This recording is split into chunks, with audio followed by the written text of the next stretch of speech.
میرے اللہ نے کہا والعصر، زمانے کی قسم ساری دنیا کے انسان ناکام ہے۔ ناکامی کیا ہے؟ جہنم۔ کون بچا اس ناکامی سے؟ کوئی بچ سکتا ہے؟ اللہ نے کہا 4 کام کرنے والے بچ جائیں گے، 4 کام کرنے والے۔ الا الذین آمنوا، جو ایمان لائے۔ ایمان ناکامی سے نکالنے کی پہلی شرط ہے۔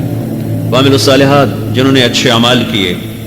اچھا عمل ناکامی سے نکلنے کی دوسری شرط ہے۔ وتواصوا بالحق، جنہوں نے حق کی دعوت دی۔ یہ تبلیغ کا کام، جس کو آپ تبلیغی جماعت سمجھتے ہیں، یہ تبلیغی جماعت نہیں ہے، یہ میرے رب کی لگائی ہوئی ذمہ داری ہے ختم نبوت کی وجہ سے کہ میرے نبی کے بعد اب کوئی نہیں آئے گا۔ تم اے امت محمد اس دعوت کے کام کو اور حق کی دعوت کو تم آگے پہنچاؤ گے۔ وتواصوا بالحق، یہ لازمی پیپر ہیں، کمپلسری پیپر، اس میں نقل بھی نہیں لگ سکتی ہے، یہ لازمی پیپر ہے۔ وتواصوا بالحق، کہ اب کوئی نبی نہیں آنے والا، لہٰذا ایک دوسرے کو تیار کرو، دنیا تک جاؤ، یہ تمہارے ذمہ ہے۔ یہ ناکامی سے نکلنے کی تیسری شرط ہے۔ چوتھا پیپر وتواصوا بالصبر، جنہوں نے صبر کی دعوت دی، صبر کیا۔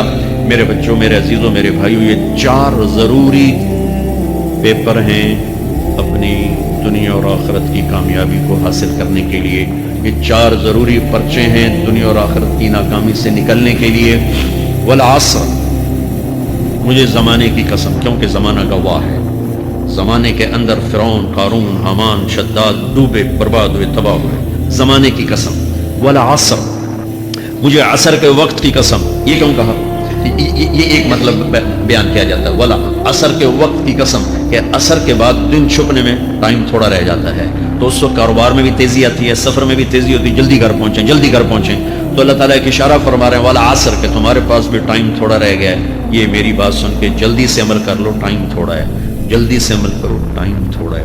پھر یہ صورت اتری عربوں میں، عربوں میں لڑائی کا ماحول ہے، ڈاکہ کا ماحول ہے، قتل و غارت کا ماحول ہے، تو عصر کے قریب مسافر قافلے تیز ہو جاتے تھے کہ جلدی سے کسی ٹھکانے پہنچیں تاکہ دشمن کے حملے سے محفوظ ہو جائیں۔ تو اللہ اس پس منظر میں فرما رہا ہے والعصر، ٹائم تھوڑا ہے، شام ہونے والی ہے، پتہ نہیں کب بلاوا آ جائے، جلدی سے یہ 4 کام سیکھو، جلدی سے کرو، جلدی سے کرو۔